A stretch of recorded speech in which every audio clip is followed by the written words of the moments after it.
In 1342, a knight named Alexander Ramsay was dragged from a church, carried to a castle in the darkest valley in Scotland, and lowered into a pit beneath the floor.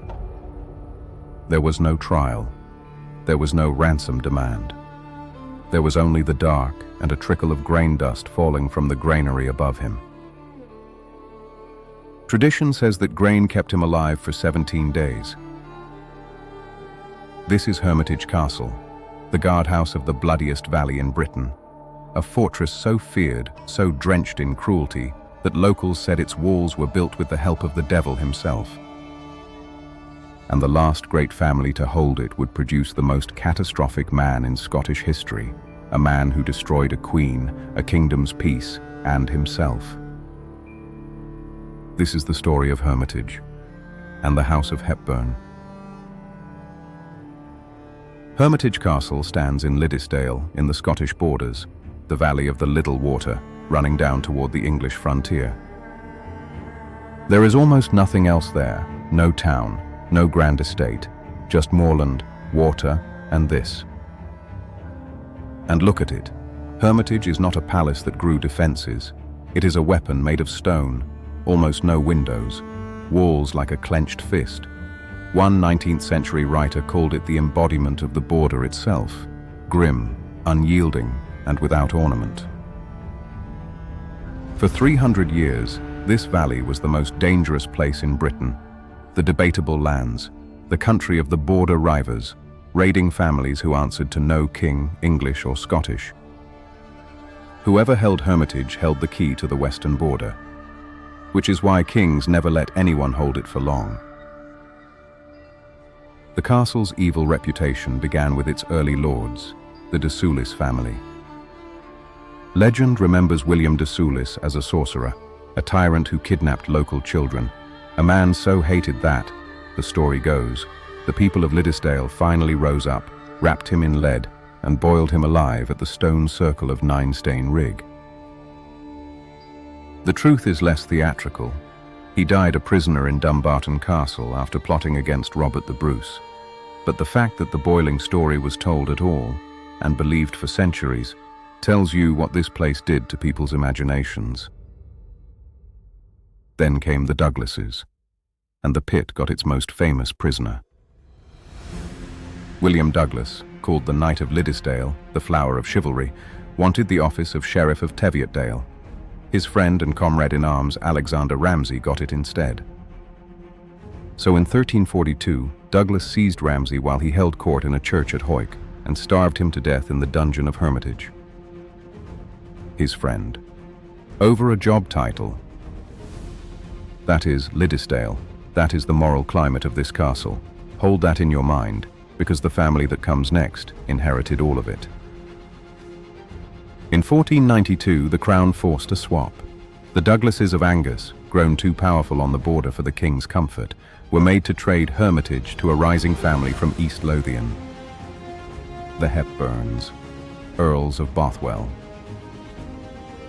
The Hepburns were everything a border lord needed to be: hard, ambitious, loyal enough to the crown to be useful, dangerous enough to be respected. They held some of the great offices of the kingdom, Lord High Admiral of Scotland among them, and for 4 generations they kept the west border from Hermitage. They were not gentlemen. Gentlemen did not survive Liddesdale. But under the Hepburns, Hermitage was what it was built to be, the fist of the Scottish crown on the frontier. Then came the 4th Earl, James Hepburn, Earl of Bothwell.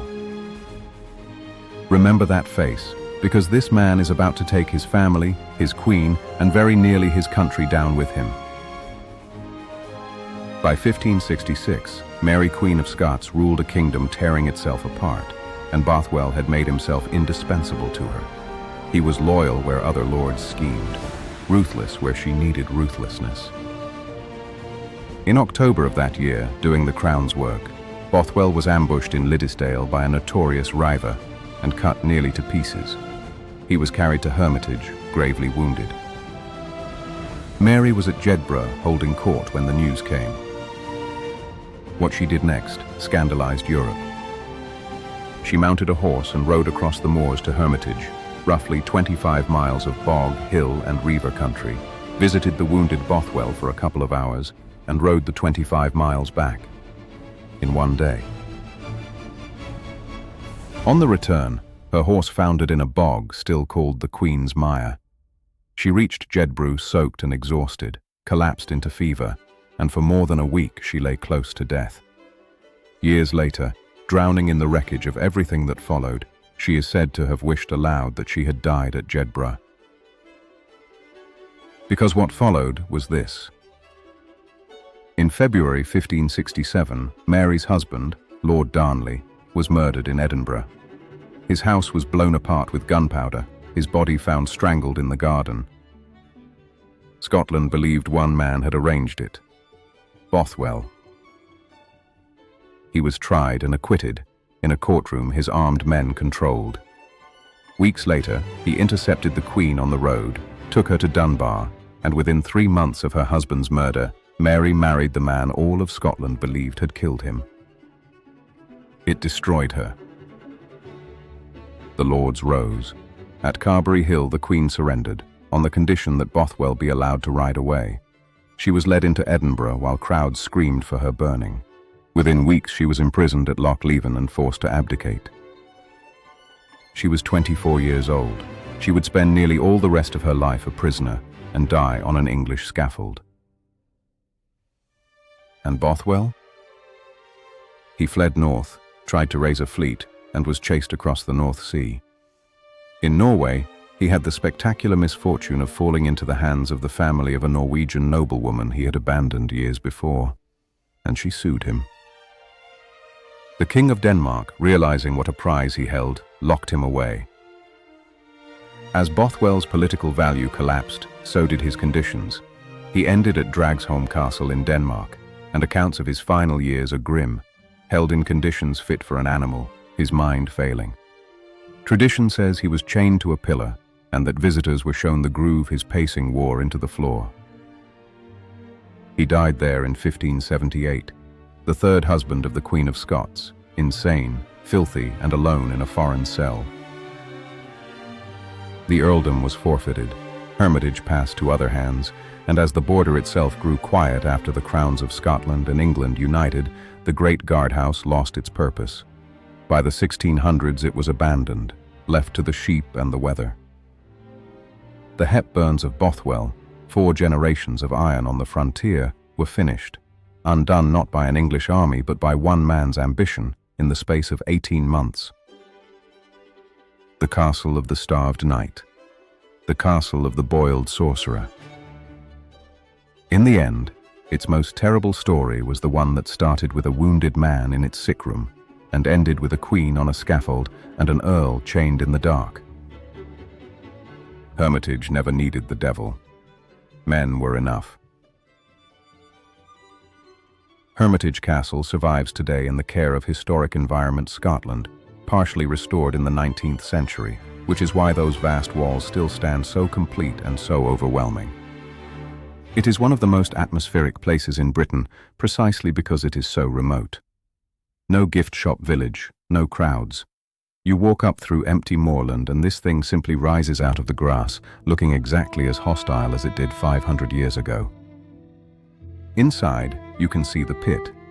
Visitors regularly describe Hermitage as the most unsettling castle they have ever stood in, and it is one of the few places where that reputation feels earned rather than manufactured. The castle sits in Liddesdale, about 15 miles south of Hawick in the Scottish borders, reachable by a single-track road. It is generally open seasonally. Check Historic Environment Scotland before you travel, as this is not a place you stumble across by accident. Nothing about Hermitage is by accident. Mary Queen of Scots risked her life to reach this place. Stand in that valley and you will wonder, as historians have wondered for 450 years, whether it was duty that drove her across those moors, or something else. Next time on Heirs and Ruins, we leave Britain behind. To the mountains of Bavaria, to the most famous castle on earth, built not for war, but for a dream, and to the shy, strange king who bankrupted his throne to build it, and was found dead in a lake 3 days after his own government declared him mad. The series goes global. Subscribe so you don't miss it.